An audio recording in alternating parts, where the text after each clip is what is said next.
Good morning. ஐயோ, உங்களுக்கும் good morning. அப்படிலாம் நீங்க பாக்க.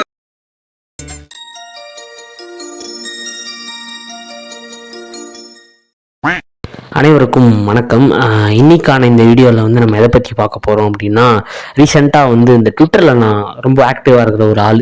ஸோ அப்படி இருக்கும்போது ட்விட்டரில் நிறைய பேர் இந்த மாதிரி ஃபோரம்ஸ்லாம் வந்து தமிழ் சினிமாவில் தொடர்ச்சியாக இந்த இது டார்க் ஸ்கின் கம்ப்ளெக்ஷன் பற்றி பேசுகிற ஹீரோஸ்லாம் வந்து ஏன் மலையாளி ஹீரோயின்ஸே கேஷ் பண்ணுறீங்க, ஒரு நல்ல தமிழ் பொண்ணாக பார்த்து காசு பண்ணலாமே அப்படின்னு சொல்லிட்டு நிறைய லாஜிக்கலான கேள்விகளை வந்து எழுப்புனாங்க.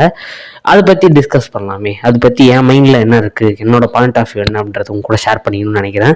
இது நான் வந்து முன்னாடி பண்ண ஒரு வீடியோ எஸ்ஸே மாதிரி இல்லாமல் இது ஒரு ட்ரெடிஷ்னலாக என்னோட பாயிண்ட் ஆஃப் வியூ என்னன்றதை பற்றி பேசுகிற மாதிரியான ஒரு வீடியோவாக இது இருக்கும்.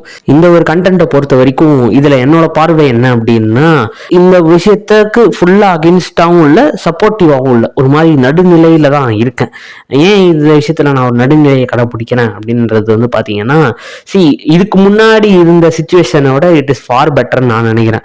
இப்போ நீங்கள் முன்னாடி காலங்களில் லைக் இப்போ 80s 90s அப்போல்லாம் நீங்கள் எடுத்து பார்த்தீங்கன்னா தமிழ் நடிகைகள் தான் இருந்தாங்க. தமிழ் பேசுகிற, தமிழை வந்து பூர்வீகமாக கொண்ட நடிகைகள் தான் வந்து தொடர்ச்சியாக சினிமாவில் உங்களால் பார்க்க முடிந்தது. இந்த மண்ணை ரெப்ரசன்ட் பண்ணுற மாதிரியான ஒரு ஃபேஸஸ்ன்னு சொல்லலாம். ஓகேவா? அப்படி இருக்கிற மாதிரியான ஒரு காலகட்டத்தில் எப்போலேருந்து இந்த பாம்பேலேருந்து இந்த நார்த் இந்தியாவிலேருந்து இறக்குமதி செய்யப்பட்ட ஹீரோயின்ஸோட எண்ணிக்கை அதிகமாகுது அப்படின்னா, ஐஸ்வர்யா ராய் வந்து மிஸ் வேர்ல்டா மிஸ் யூனிவர்ஸ் வின் பண்ண அந்த காலகட்டத்தில் தான் வந்து இந்த ஒரு பாம்பேலேருந்து இல்லை நார்த் இந்தியாவிலேருந்து இம்போர்ட் பண்ணப்படுறதுன்றது வந்து ஒரு வழக்கமாக பார்க்கப்படுது. அண்டு நான் இதை எப்படி பார்க்குறேன் அப்படின்னா, பெண் கதாபாத்திரங்களுக்கான முக்கியத்துவம்ன்றது சினிமாவில் குறைஞ்சிட்டு வந்ததோட ஒரு பிரதிபலிப்பாக தான் நான் இதை வந்து பார்க்குறேன். ஸோ அப்படி இருக்கும்போது வந்து இந்த ஒரு காலகட்டம் தான் என்னை பொறுத்த வரைக்கும் ரொம்ப கொடுமையான காலகட்டம்னு சொல்லலாம். ஏன்னா apart from maybe Simran and Jyothika ma'am, பெருசாக யாருமே வந்து இந்த வேவ்ல வந்தவங்க யாரும் பெரிய இம்ப்ரெஷனை விட்டுட்டு போல, ஒரு 3-4 பேரை தவிர. அந்த 3-4 பேர் யாருன்றது பின்னாடி சொல்றேன். ஸோ அந்த வகையில பார்க்கும்போது ஏன் அவங்கெல்லாம் வந்து தமிழ் படங்களை நடிக்க கூடாதா அப்படின்னு கேட்டீங்கன்னா, எனக்கு என்ன தோணுது அப்படின்னா, ஆல்ரெடி என்ன மாதிரி ஒரு ஆளுக்கு வந்து இந்த நேட்டிவிட்டிக்கு படம் பண்ணாம நாங்க வந்து குவிண்டன் டாரண்டினோ சார் மாதிரி ஒரு படம் எடுக்கிறோம், நாங்க வந்து ஸ்கொசேசி மாதிரி ட்ரை பண்றோம் அப்படின்னு சொல்லிட்டு அவங்க இன்டர்வியூல வந்து தங்களை தாங்களே அறிவாளித்தனமாகவும் ப்ரொஜெக்ட் பண்ணிக்கிறதுக்காக நேட்டிவிட்டிக்கு படம் பண்றதை விட்டுட்டு என்னென்னத்தையோ படமா எடுத்து வச்சிடறாங்க. அந்த ஒரு பிரச்சனை இங்க இருக்கிற நிலைமையில இதுவும் வந்து அதோட ஒரு பாட்டு தான். ஸோ அதனால வந்து இங்க நேட்டிவிட்டி நம்ம மண்ணை ரெப்ரசென்ட் பண்ற சினிமாவை நம்ம எடுக்கும்போது தான் நம்ம கல்ச்சர் வந்து வைடர் பீப்புளை போய் சேரும். இன்னும் புரியாம சொல்லலாம், வெற்றிமாறன் சார் வந்து ஒரு இன்டர்வியூல சொல்லியிருப்பாருல்ல, இதில் ஒரு இதில் சொல்லியிருப்பாரு, இந்த மாதிரி வந்து த மோர் ரூட்டட் த மோர் இன்டர்நேஷனல் சொல்லிட்டு. ஸோ அதனால இந்த மண்ணை ரெப்ரசென்ட் பண்ற ஆக்டர்ஸை காசு பண்றது தான் எனக்கு தெரிஞ்சு லைக் கரெக்டான ஒரு விஷயமா இருக்கும். ஐ மீன் ஆப்வியஸ்லி அதை இண்டஸ்ட்ரியில் யாரும் பண்ண போறது இல்லை நம்ம சொல்றதுனால. பட் எனக்கு ரொம்ப நாளா வந்து இது வந்து ஏன் இது இப்படி பண்றாங்கன்ற மாதிரி ஒரு உறுத்தல் இருந்துட்டே இருக்கு. அதை வந்து நான் இங்க இடத்துல கொட்டிடணும்னு நினைச்சேன். அப்படி இருக்கிற வகையில வந்து இந்த மாதிரியான ஹீரோயின்ஸ் தான் வந்து தமிழ் பெண்களை வந்து ரெப்ரசென்ட் பண்ற மாதிரியான காலகட்டம்ன்றது வந்து இந்த late 90s 2000s early 2000s வந்து ரொம்ப அதிகமாகவே இருந்தது. அதுக்கப்புறமா 1 by 1 தொடர்ச்சியாக வந்து இது வந்து அப்போ பெரிய ஒரு கிரிட்டிசிசமா மாறலை. அதனால வந்து இதை வந்து திருத்திக்கணும், எந்த ஒரு கம்பல்ஷனுமே அப்போ இல்லை. அதனால வந்து இது அப்படியே மேலோட்டமாக கடந்து போயிட்டாங்க. பட் இப்போ சோசியல் மீடியா அதிகமாக யூஸ் பண்றாங்க மக்கள். ஸோ அதனால எல்லாரோட ஒப்பீனியன்ஸும் எல்லாருக்குமே தெரியுதுன்றதுனால இப்போ இது வந்து அட்லீஸ்ட் ஒரு இன்டர்வியூல ஒருத்தர்கிட்ட கேள்வியா கேட்குற அளவுக்கு அது ஒரு பெரிய குரலா மாறி இருக்குன்றது நான் பாக்குறேன். இப்போ ஃபார் அன் எக்ஸாம்பிள் வந்து யாரோ ஒருத்தவங்க ஒரு இன்டர்வியூல வந்து அஸ்வத் மாரிமுத்து அவர்கள் கிட்ட வந்து எதுக்காக கயாடு லோஹரை வந்து நீங்க கேஷ் பண்ணீங்க டிராகன் படத்துல அப்படி சொல்லி ஒரு கேள்வி கேட்டிருந்தாங்க. அதுக்கு வந்து மலுப்பலான பதிலோட அவர் தப்பிச்சிட்டாரு. பட் அதான் சொல்றேன், இந்த ஒரு நேட்டிவிட்டிக்கு கேஷ் பண்ண மாட்டேங்கிறீங்களான்ற அந்த கேள்வி வந்து ரொம்ப லவுடானதோட விளைவாதான் ஒரு இன்டர்வியூல ஒரு டைரக்டர் கிட்ட இந்த ஒரு கேள்வி போய் நாளைக்கு கேட்கிற நிலைமைக்கு நம்ம வளர்ந்துருக்கோம். ஸோ அந்த ஒரு பிளாட்ஃபார்மை வந்து சோசியல் மீடியா அமைச்சு கொடுத்துருக்கு சொல்லலாம். அந்த மாதிரியான பிளாட்ஃபார்ம்ல தான் இந்த மாதிரி தொடர்ச்சியாக வந்து மலையாளத்துல ரொம்ப ஃபேமஸாவோ இல்லைன்னா ஒரு பட்டிங் ஆக்ட்ரஸஸ் ரைசிங் ஸ்டார்ஸ் சொல்லலாமா, ரைசிங் ஸ்டார்ஸ் சொல்லப்படுற மமிதா பைஜு, அப்புறமா அனஸ்வரா ராஜன், அப்புறமா வந்து அனிஷ்மா அனில்குமார், இந்த மாதிரியான தொடர்ச்சியாக இது மலையாள பெண் நடிகைகளை வந்து காஸ்ட் பண்றதுக்கான காரணம் என்ன அப்படின்ற வந்து ஒரு வேல்யூபிளான கேள்வி வந்து இதுல ட்விட்டர்ல வந்து நிறைய பேர் எழுப்பியிருந்தாங்க. ஸோ அது எனக்கு ரொம்ப நாளாவே உறுத்தலாகவே இருந்துச்சு. இந்த மாதிரி இவங்க வந்து சொல்ற எக்ஸ்கியூசஸ் வந்து ரொம்ப லேமா இருக்கு. ஏன் அப்படின்னா அதுல இவங்கள மாதிரி ஆட்களோ இல்ல ஈவன் மாரி செல்வராஜ் அவர்கள் வந்து இதை வந்து அட்ரஸ் பண்ணியிருந்த விதமும் ரொம்ப லேமா இருந்துச்சு. ஃபார் அன் எக்ஸாம்பிள், சரி இவங்க 3 பேரையாச்சும் விட்டுறலாம், இவங்க 3 பேருமே வந்து மெயின் ஸ்ட்ரீம் சென்சிபிலிட்டிஸ்ல ஊறி போன ஆட்கள் அப்படின்னு அந்த ஒரு கேட்டகரியில வச்சுக்கலாம், ஓகேவா. பட் மாரி செல்வராஜ் மாதிரி ஒரு ஆள் வந்து நேட்டிவிட்டிக்கு படம் பண்ற ஆளு தானே. அப்படி இருக்கிற பட்சத்துல தொடர்ச்சியா வந்து அவர் மலையாள ஆக்டர்ஸையும் வந்து காஸ்ட் பண்ணிட்டே வர்றாரு. இது பார்த்தீங்கன்னா இவங்களுக்கு இந்த டப்பிங் ஆர்டிஸ்ட்க்கு அதுக்கு ஒரு செலவு வேற போக வேண்டியதா இருக்கு இந்த நிலைமையில. ஸோ அப்படி இருக்கும்போது எனக்கு இதுல இருக்க கேள்வி, குறிப்பா மாரி செல்வராஜ் அவர்கள் இதை அட்ரஸ் பண்ணது ரொம்ப ப்ராப்ளமேட்டிக்காவே எனக்கு இருந்துச்சு பர்சனலா. இப்போ சின்ஸ் நான் அவரை வந்து from a political stand point and from a craft stand point அவரை ரொம்ப வர்ஷிப் பண்ற ஒரு ஆளுன்றதுனால எனக்கு வந்து அவர் சொன்ன பதில் ரொம்ப என்ன, நம்ம வந்து இவரை ரொம்ப பெரிய பெடஸ்டல்ல வச்சிருக்கோம், பட் இவர் என்ன இவ்வளவு சீப்பான ஒரு பதிலா சொல்லியிருக்காருன்ற மாதிரி ஒரு பதிலா இருந்துச்சு.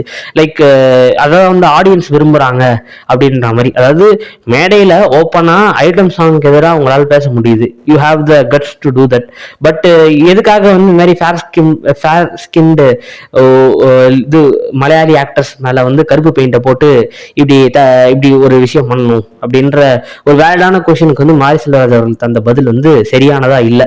அண்ட் கமிங் பேக் டு மிச்ச 3 ஹீரோஸ்ல வந்து 3 ஹீரோஸுமே வந்து அவங்க ஹீரோ ஆகிறதுக்கான அந்த பாதையில இருந்த ஹர்டில்ஸ் வந்து நிறைய பேசுறாங்க. அதை வச்சு தங்களுக்கே வந்து ஒரு சிம்பத்தி தேடிக்கிறாங்க இல்லையா.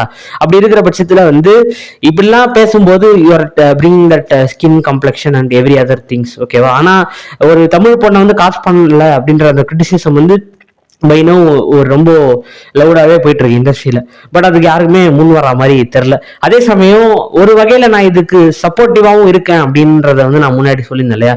எந்த விதத்துல ஐ எம் ஃபார் திஸ்ன்னும் போது பாத்தீங்கன்னா, தமிழ் சினிமாவோட மலையாள சினிமால வந்து இந்த 20 to 25 இயர்ஸ் அந்த கேப்ல இருக்க ஆக்டர்ஸ் அண்ட் ஆக்ட்ரஸஸ் வந்து ரொம்ப அதிகம், ஓகேவா.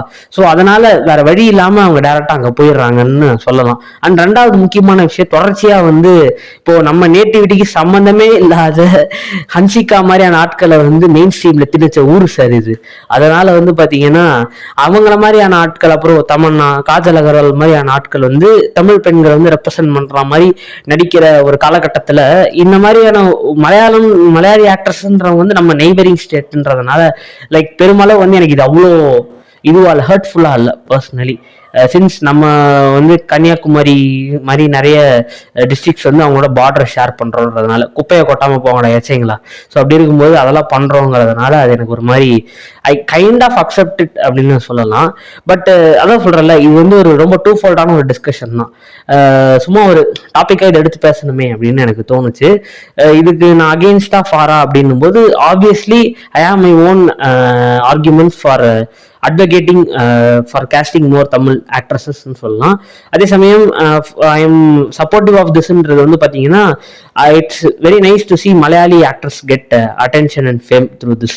ஃபார் எக்ஸாம்பிளுக்கு வந்து மமிதா பைஜு அவர்களுக்கு வந்து கிடைச்ச ஒரு ஃபேம் ஆகட்டும் சரி டியூட் மூலமா.